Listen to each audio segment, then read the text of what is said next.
Yesterday I finished Repeat After Me by Jessica Warman. This is the first book review I'm doing of a physical book. Not gonna lie, 80% of the reason I bought this book is because it's absolutely fucking gorgeous. I love the shade of blue. This is my favorite color. The pink accent is so nice. I like the nautical theme. And this is a deluxe limited edition as well. Look at this. It's hot pink. I wore a pink shirt to match. But this is a better shade of pink. You'll see this is a teal foil design on the cover. And it's beautiful. And teal foil on the spine as well.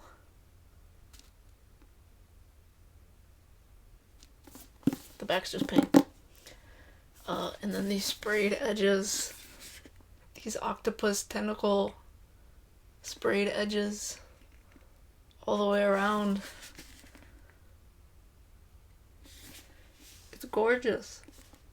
And even like the binding, fabric is pink. It's beautiful. This is a gorgeous, gorgeous book. I love this. This is the most beautiful book I've ever owned, ever seen in person.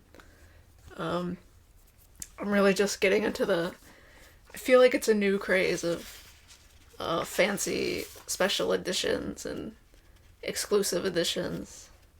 That's not good for my wallet, but they are very beautiful, and I kind of like this trend, even though it's very consumerist and unnecessary. However, it's beautiful. It's beautiful. The cover design is by Elizabeth Turner Stokes, and I don't know if that's the same person who did this. The only other artist designer in here says interior design by Britt Marsack. But I don't know if that means like probably doesn't mean the cover. Probably means like these tentacle illustrations at the start of each chapter, which are a cool little touch as well. So anyway, this book, gorgeous. The physical book, fantastic. The content of the book, sure something. I bought this mainly because it was beautiful and on sale, but also I did think the description sounded okay.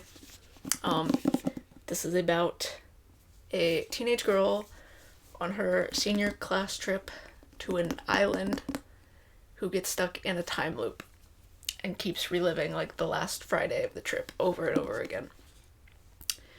Which sounds fine. That's a totally fine premise. Sounded interesting enough to me that I justified buying this and reading it. I actually just assumed this was going to be about straight people. But the description only talks about the main character, Emma, who is straight, and her mission is to lose her virginity with her boyfriend on this vacation. So I thought this was going to be about straight people. But there is a lesbian side couple. Two of the girls are together in a secret relationship. One of them has a boyfriend. So that's drama. They're not like major characters. They're just side characters, but there are lesbians in this, which is great for my channel. This book is very weird. Okay, the description talks about, again, the main character, Emma. So I thought this was going to be just a book about her, from her perspective. There are, I think I counted like 8 different character point of views in this book, which is a lot. That's a lot. That is a high-end number of characters. Most of the characters don't get a lot of point of view chapters though, which is good. There are a lot of characters. Somehow I kept them all straight. I was like not confused by any of these characters at all, which is incredible considering there were 8 point of view characters.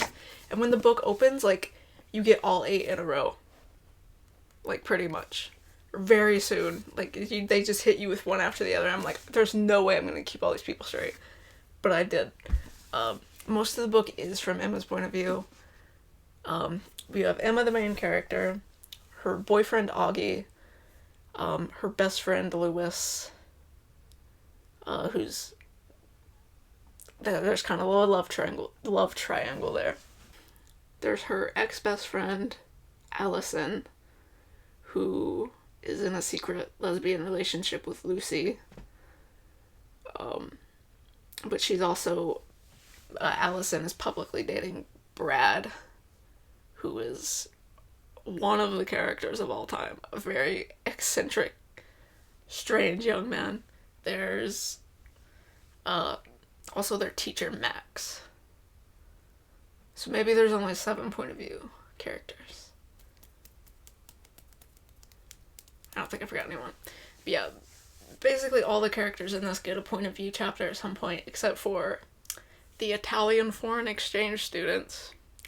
And I guess the villains, the people who own this island and are experimenting on this magical octopus that can stop time. They end up Emma ends up eating part of the octopus, and that's how she gets stuck in a time loop. This book's weird. That's the plot, basically, is her wanting to get out of this time loop, and trying to have a good day. Like, she's trying to sleep with her boyfriend, but things keep going wrong. Where do I start with this book? It's called a satire. It says satire on the front. A satire. Oh, it's in here. A satire. And it's very strange. It's very over the top. This is a comedy, but whether or not you find this funny is debatable. I did find moments funny for sure. There were definitely a couple points where I laughed. But a lot of the humor is very raunchy and very immature teenage boy humor. Except it's not just the boys, it's also the girls, and also every single character. Even the adult says just the most things. Just some of the things you've ever heard. Which didn't always feel realistic. Like, the teacher, you find out that he is also stuck in a time loop, and he has been there for 40 years. He has been reliving this day for 40 years, and he's like 20-something. So he's like 70 years old in real time. I mean, he's in the body of like a 25 to 30-year-old or something. He's like a young teacher, but he's the teacher. So he's like 70 years old, and he still like talks like a weirdo teenager. There's a refrain that gets repeated where he drinks his coffee in the morning, and it's shitty coffee, and he says it tastes like it was stirred with a dead dog's dick. How do you come up with that? Why would a 70-year-old man say that? I don't know. This book is very, very crass. You get all kinds of references like that. Brad, remember Brad, the lesbian's boyfriend? His whole thing is he wants to be an inventor, but he's also just very horny.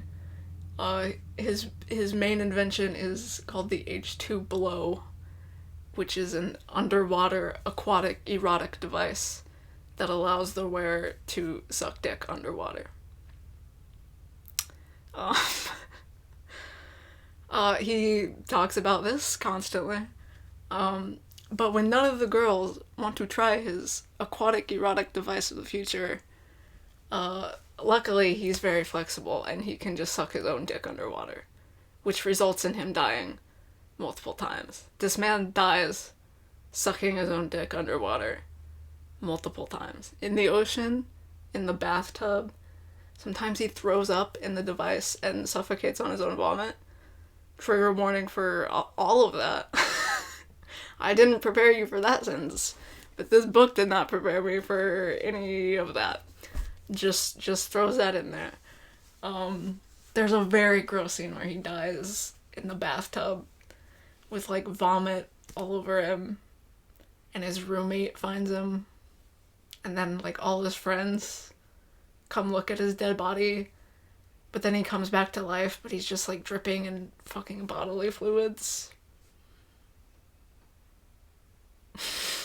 There's some gross shit in this book.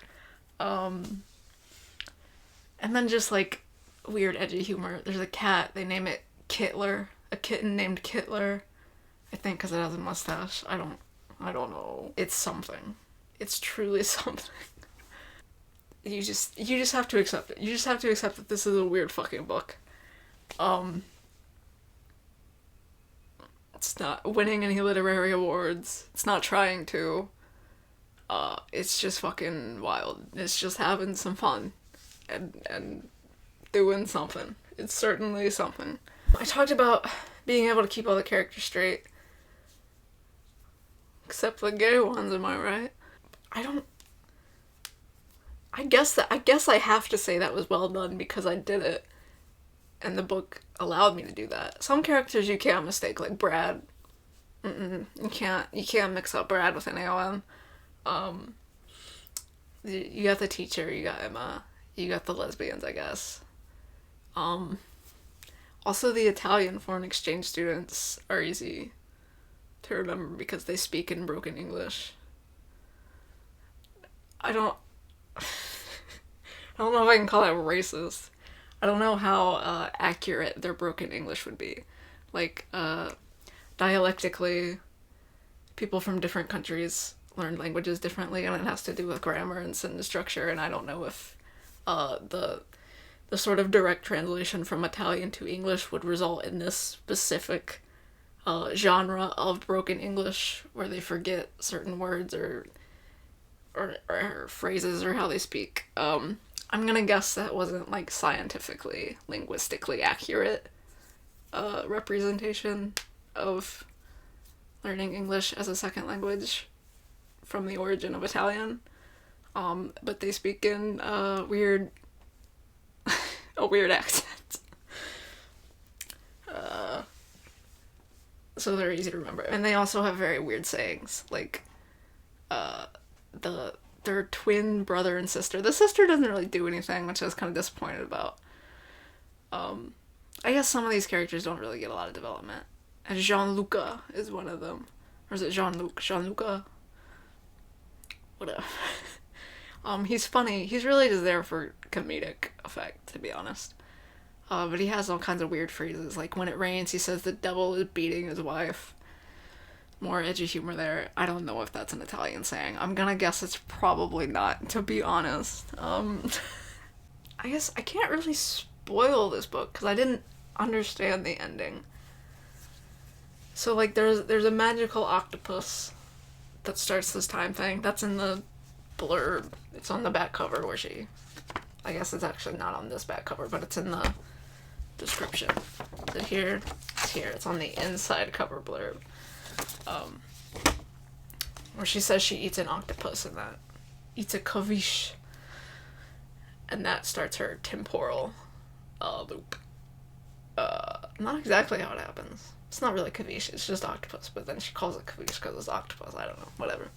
So anyway, there's a magic octopus. There's something about the magic octopus, and then there's also a brick of not cocaine.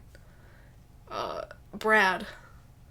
Brad with 2 D's, by the way. Not just Brad. It's Brad with 2 D's. Brad Dudley. Because, of course, his name is Brad with 2 D's. Anyway, that's a character. I suppose I have to applaud the creation of an interesting character. And the creativeness of some of these very strange, very sexual remarks. Okay, anyway, Brad finds in the ocean while he's blowing himself, he sees a brick of cocaine floating in the water. Because there's something about, I guess, the drug cartels use these waterways and sometimes things fall off. What do they call it? A white lobster or something? I don't do cocaine. I don't know these things. I don't know how these teenagers know these things, but you know what? I believe that Brad knows this. Anyway, so Brad finds this brick of what he thinks is cocaine, but it's actually time accelerant.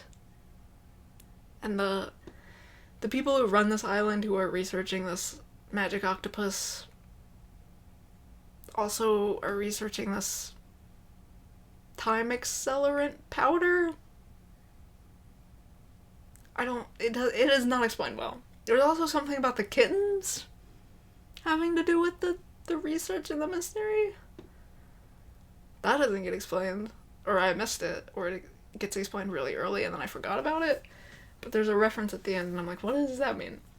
I'm gonna say the author didn't know how this worked. I'm gonna guess the drafting stage of this was something magic octopus. You can imagine what breaks the time loop. This is a spoiler, but she ends up not sleeping. Emma ends up not sleeping with her boyfriend. She ends up sleeping with her best friend, who is the guy she's really in love with. And then that breaks the cycle somehow. But it's also something to do with they free the octopus, but they try that a couple times and it doesn't work until it does work. And then there's also something about maybe Emma released the octopus and Brad released the cocaine agent back into the sea on the same day, and that broke it. I don't know, because even Brad was like, I figured it out. I feel so stupid that I hadn't figured it out before. But then he doesn't explain what he figured out. I guess he dumps all the stuff. But how did it get there? And why is it there? The island just spawns time agent? That didn't make sense. Not a lot of this book made sense. It's just, you're just along for the ride. You just go wherever it takes you. I guess you get some fun time shenanigans. The lesbians are doing a puzzle. That's kind of their plot. Allison has a plot with Emma because they're ex-best friends. And they're roommates on this trip. And so they get into arguments about rooming together. And Allison keeps stealing Emma's Swedish fish and playing the song that she hates, which is What's Up by Four Non-Blondes. Which is kind of funny. I like that song as well. And there's a point where Emma realizes that Allison is a lesbian. And she's like, she hangs out with Lucy all the time. And she listens to What's Up by Four Non-Blondes. And she doesn't even like her boyfriend. She hates her boyfriend. There's a part where she tells Emma, like, yeah, you can sleep with my boyfriend if you don't want to sleep with yours. She doesn't care. And Emma's like, oh my god, how could I not see that she was a lesbian? And part of that evidence was that she listens to What's Up by Four Non-Blondes, unironically. Which, so do I. This is gonna be a long way to go. I'm just talking. This is a very strange book. It's beautiful, though. Look at it. What a guy. I do have to give this book points for uniqueness, because no one else was going to write this. And I don't know how the author came up with all those weird sex things. There's a... Here's another one I wanted to talk about. There's a point where Brad is blowing himself in the ocean. Is he blowing himself, or is he just jerking off? I don't know. If this channel was monetized, this video would get demonetized, but we're not monetized because as of recording this, I haven't even created a channel. I recorded like 20 book reviews. Haven't started the channel. Don't know what the channel's called. You know what it's called. What's it like being from the future and knowing more things than I do? But anyway, there's a part where he's jerking off on the beach and he comes so hard that his ejaculate shoots up and kills a bird. And then a dead bird, falls on his dick. And he is so proud of himself. He loves this. The teacher catches him doing this. Is this when he dies? I don't remember if he dies in this part. I don't know. The teacher catches him and is like, I don't even know. What the fuck? He's like, please stop. Please stop. And Brad's like, but can I keep the dead bird? I think the teacher tries to confiscate the H2 blow or something. And he's like, but can I keep the dead bird on my dick as a trophy? It's like, okay, Brad. At the end of this book, in the acknowledgements, The author is like, I want to thank my family and my 2 kids, who then get named. And I'm like, if my mom wrote a book where a guy kills himself sucking his own dick and then kills a bird by coming so hard, I wouldn't want to know about it. I wouldn't want to read that. And I also wouldn't want to be named at the end of it.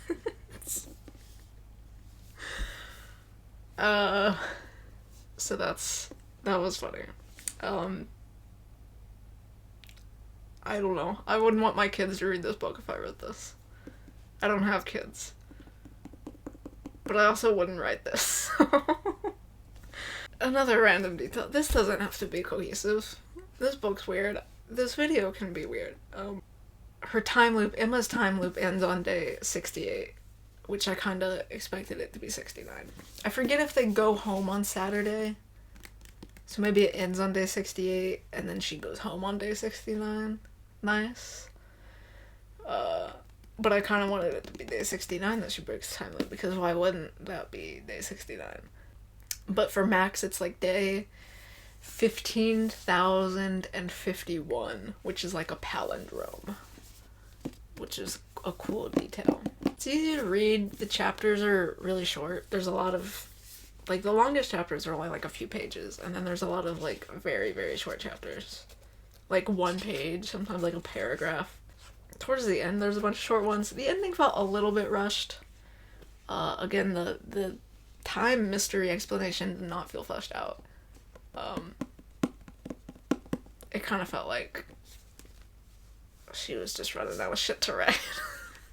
Just a little bit. I mean, it came to a natural conclusion, and like, there's only so much you can do before your character solves the mystery.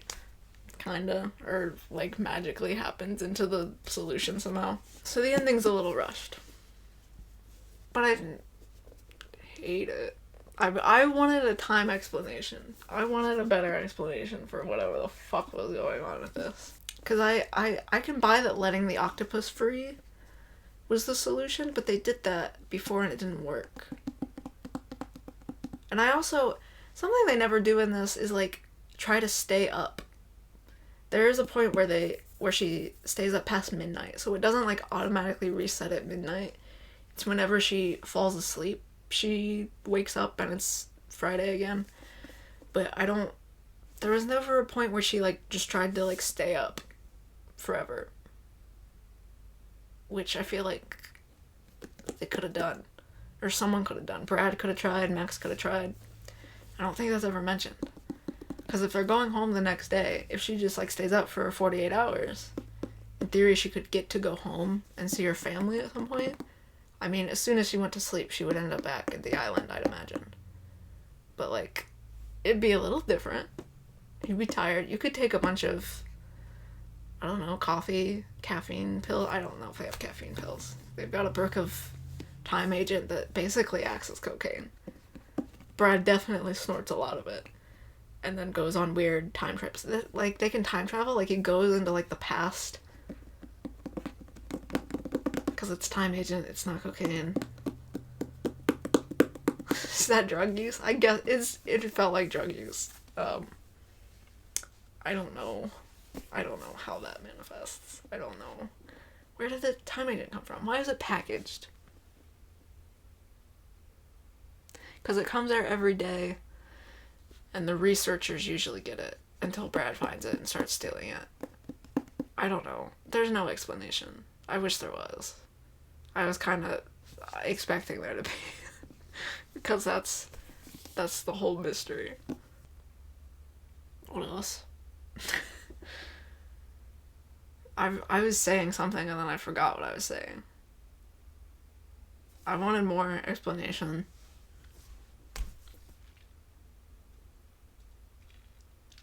I don't know. I guess there's hijinks. I guess it's funny. Sometimes. It's a lot. But it's definitely an interesting book. I also got this on sale. Did I say that? This was on sale.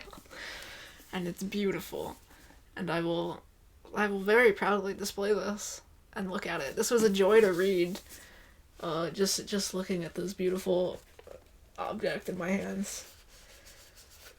There is There's one page where there's like a typo. It's not a typo, it's a...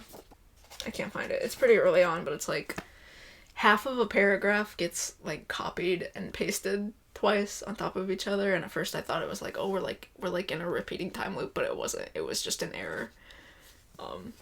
I forget what page that's on. I didn't mark it because I don't mark books, especially not beautiful ones like this. I would never mar this. You're gorgeous. Definitely a strange one. I forget everything I said. This is a half-hour video. Is this book good?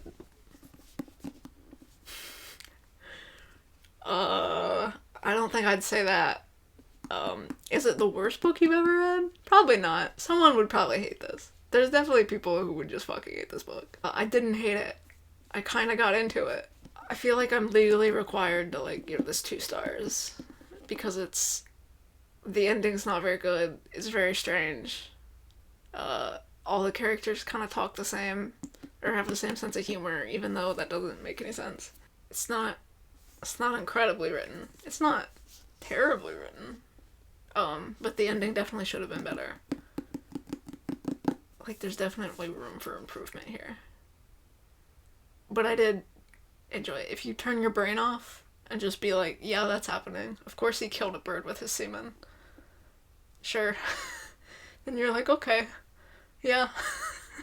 Yeah, why not? And it's kind of fun. It's ridiculous. You don't ever know what's gonna come up next, or what weird phrase people are going to say. So I give it props for originality. It's not cliched. A time loop book could be very cliched. And I mean, there's cliches here with, like, the love triangle. But, like, it's pretty unique. So I'll give it that. So I kind of gave it a 3-star rating, even though I think I'm legally required to be like, this is a 2-star read. Because it didn't even, like, accomplish the plot of solving the mystery, really. Was it gay? A little bit. Not super gay. If you're reading this for the lesbians, don't do that. Because it's not mainly about lesbians. That's a side plot. They do get a happy ending. And it's left in a place where you realize that Allison's gonna leave Brad. She's gonna leave Brad and be with Lucy and actually come out and, you know, be with the person she really likes instead of Brad. But there's a lot of gross male humor about semen and bodily fluids, and there's a point where Emma tries to have sex with her boyfriend and she puts the condom on him, and they discover that he is allergic to latex. So his dick balloons up, and then he vomits everywhere, all over her. And then every time she tries to have sex with him after that, she just keeps thinking about his weird, swollen, anaphylactic shock dick, and the fact that he vomited all over her. So that's in this book. There's a lot of strange things in this book. Don't read this for the lesbians. Read this if you just want a really weird fucking time. Or you want a gorgeous book on yourself. I highly recommend. They went hard on the graphic design of this. Whoever the publisher is Entangled. Entangled, you popped off. I don't know why you chose this book specifically. But it was very interesting. For better or for worse. And I love looking at this book. This is a beautiful book. But it's like a 2.5 star read. But yeah. Repeat After Me by Jessica Warman. That's that.